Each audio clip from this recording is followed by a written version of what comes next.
자, 오늘 저녁에 윤석열 대통령이 지도부, 국민의힘 지도부를 지금 대통령실로 불러서 만찬을 하겠다고 했는데, 사실 한동훈 지금 대표가 독대를 요청했는데 거절당했다라고 언론이 보도를 하고 있습니다. 네네. 어떤 맥락이라고 보세요? 저는 처음에 24일 날 만찬을 한다고 하길래 어떤 생각을 했냐면 그래도 지지율이 이렇게 저조한 상태고 국민의힘이 분열되는 가운데 윤석열 대통령과 한동훈 대표가 만나서 새로운 뭐라고 할까요? 좀 길을 한번 모색하는 계기를 삼지 않겠느냐. 그건 뭐냐면 우리가 생각하는 정치적 문법이죠, 사실은요. 그렇죠. 그렇게 해서 정상적인 문법으로 좀 생각을 해왔고. 근데 제가 생각할 때 내가 아직까지도 윤석열 그 한동훈의 캐릭터를 잘 이해를 못하고 있는 건가? 라는 생각이 들더라고요. 뭐냐면 여기는 도저히 같이 갈 수 있는 사람이 아니고 국민을 위해서 정치하기보다는 결국 자신들 어떤 생존 전략으로서의 어떤 정치를 하는 사람들이기 때문에 누가 죽어도 상관없다. 나만 살면 된다라고 하는 기존 그런 것 같아요. 원래 정치는 생생이거든요. 그렇죠. 생명살림. 나도 살고 다른 사람도 살리는 건데 그렇죠. 검사들이라고 하는 직업 자체의 연장성사에서 정치를 하기 때문에 나를 살기 위해서는 다른 사람을 죽여야 된다라고 하는 전자에서 출발하기 때문에 상대를 인정하지 않은 거죠. 그것이 이제 지금까지 정치가 이어져 왔던 거고 그것이 윤석열 한동훈의 같은 모습이다. 그래서 서로 공존하기는 어렵겠구나. 저는 그런 표현을 다른 방송에 가서 그래도 이번 24일은 한동훈 윤석열이 전략적 제휴를 하지 않겠느냐라고 생각했는데 전략적 제휴까지는 못 갈 것 같아요. 왜 그러면 서로 살기 위해서는 제휴를 해야 되거든. 그렇죠. 해야 되는데 그렇게는 못 갈 것 같다. 그럼 결국 이제 오늘 모임에서 뭐 예를 들어서 김건희 여사 리스크 관련해 사과해야 된다는 얘기라든지 아니면 의료대란 관련해서 뭐 다른 얘기를 하기 어렵겠네요. 그냥 뭐 밥 먹고 밥 먹고 술 한잔 먹고 끝나겠죠. 뭐. 그러냐면 보통 끝나고 나서는 그런 얘기를 하고 국민에 대해서 다 예의를 갖추는 건데 지금까지 윤석열 정권은 국민에 대한 예의가 없기 때문에 그렇게 할 것 같지는 않습니다. 그렇지 않다. 그냥 뭐 의례적으로 식사하고 끝날 것 같다. 그렇지만 그래도 부담감이 있기 때문에 뭔가는 하나 나오려고 할 텐데 그게 뭔지는 모르겠습니다. 일각에서는 한동훈 대표가 살아남기 위해서는 지금 같은 상황에서는 여당 내 야당 역할을 해야 된다. 예전에 이제 박근혜 전 대통령의 모델을 따라가야 된다 이런 주장도 있던데 그럴 가능성이 있다고. 근데 한동훈 대표는 저는 그렇게 되기 어렵다고 봐요. 왜 그러냐면 과거에 박근혜 대표가 됐든 그 여당 내에서의 그 새로운 야당의 역할을 하기 위해서는 정당 내에서 소수파에 결집된 힘이 있어야 되는 거예요. 그러니까 박근혜 대표는 친박 세력이 기본적으로 40명에서 60명의 의원들이 똘똘 뭉쳤단 말이에요. 그리고 박근혜 대표를 당대표를 만들기 위한 그런 에너지를 만들었던 힘이 있었던 거고 과거에 예를 들어서 노태우 대통령 시절에 김영삼 대통령이 친 YS계가 한 40여 명밖에 안 됐거든요. 그런데 민정계 한 100명을 넘어뜨릴 수 있었던 것은 소수에 결집된 힘이 있는 정당 내에 원내 세력이 있어야 되는 건데 이제 한동훈 대표는 당대표는 됐지만 이 국민의힘 내부의 소수파란 말이에요. 근데 10명도 안 되는 것 같아요. 지금 보니까. 그것은 그 힘을 발휘하지 못하는 거고 그게 필요 조건이거든요. 그러면서 그것이 확산이 돼서 이제 국민 민심을 받아야 되는 건데 한동훈 대표는 약간 역전 현상이 있었던 거죠.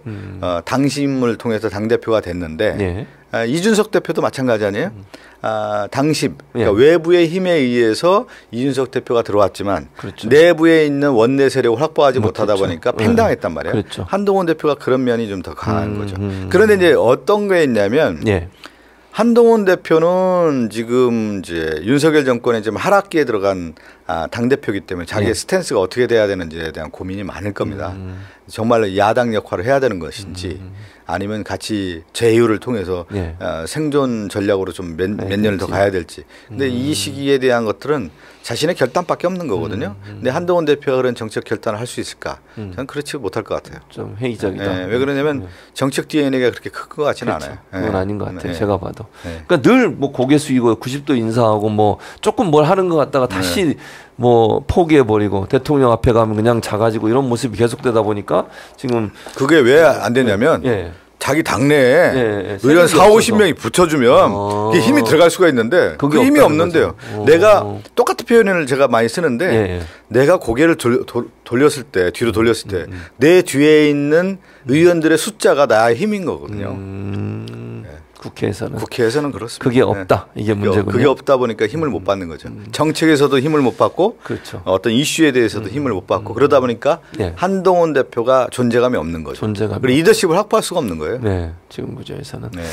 아니 수석 부대표를 맡고 계시니까 네. 이제 여당과의 회담이나 협상 이제 실제적으로 직접 들어가서 활동을 하시는 거잖아요. 그렇죠. 네. 여당이 요즘 보면 협상하러 들어가시면 답답하지 않으세요? 어떠십니까? 아무래도 이제 그 전체 흐름을 좀 볼 수가 있잖아요. 저 초창기에 이제 윤석열 정권 집권한 이후와 지금 한 2년 반 지난 시점에서의 여당의 모습을 볼 때 예. 전체적으로 이제 하락세라는 걸 분명히 느끼는 것 같고 예. 집결된 힘이 느껴지지 않고 또 하나는 이제 눈치 보고 책임지면서 그냥 치고 나가는 모습은 거의 없다고 볼 수가 있죠. 예. 좀 그러면 이게 협상이 하기가 좀 어렵겠네요. 왜냐하면 뭔가 좀 주도권을 갖고 여당이 네네. 정책이나 이런 부분에 협상을 해야 되는데 뭐 예를 들면 대통령 눈치를 본다거나 여러 가지 하나로 뭉치지 못하는 부분도 있어서. 그러니까 윤석열 정권의 공통적 특징이 뭐냐면 네. 우리 당과 국민의힘의 큰 차이는 뭐냐면 네.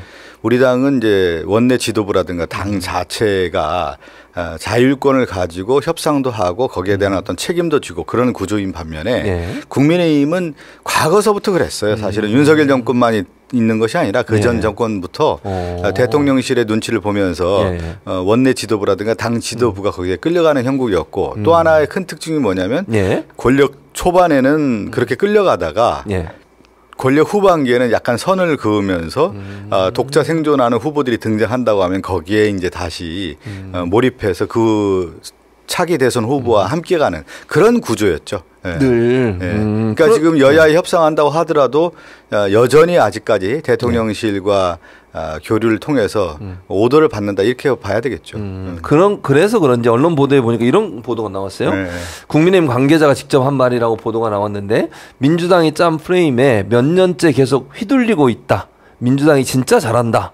이런 탄식을 했다고 하던데 실제로 여당 의원들이 이런 느낌과 얘기를 하는 걸 들어보신 적이 있으세요? 그러니까 전국의 주도권을 어떻게 끌고 가느냐를 봤을 때 윤석열 정권 들어섰을 때 이제 검찰을 기반으로 한 검찰 수사를 통해서 전국을 주도했다고 하면은 이제 그 이재명 대표가 이제 이번에 당대표 되고 그 이전부터 해서 우리 민주당 일관되게 하나가 큰 축이 윤석열 정권의 국정기조 전환. 그렇죠. 특히 이제 총선 이후에 더 그렇게 저희들이 이제 강화된 그 기조의 하나의 차원에서 접근했던 것 중에 하나가 뭐냐면 대통령실 윗선 개입이 의혹이 드러났던 최혜병 특검법이라든가 그리고 김건희 여사와 관련된 의혹에 대해서 이 부분을 강력하게 우리가 이제 추진했던 문제가 하나가 있을 것 같고요.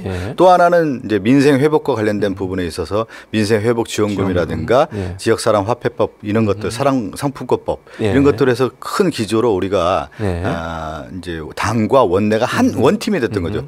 그러니까 그 이전에 총선 이전에는 당과 원내가 약간 엇박자가 나는 경우도 있었기 때문에 실제 이제 그 전국 주도를 끌고 가기는 힘든 면도 있었지만 이번 이제 총선 이후와 이제 당대표 이재명 당대표와 함께 이러한 것들을 일사불란하게 만들어가면서 우리가 큰 주도권을 가질 수 있는 그런 힘이 생기죠. 그러니까 원심력은 작동하지 않고 우리는 구심력이 작동해서 하나의 단일 대우로 형성해서 이제 큰 정책과 어떤 이슈를 몰고 갔다고 하면은 국민의힘은 원심력이 작용해서 누구 하나 책임지지 않고 또 대통령 오더만 기다리다 보니까 자율적으로 어떤 힘을 만들어갈 수 있는 그런 터전이 안 되다 보니까 큰 차이가 있었던 것이죠.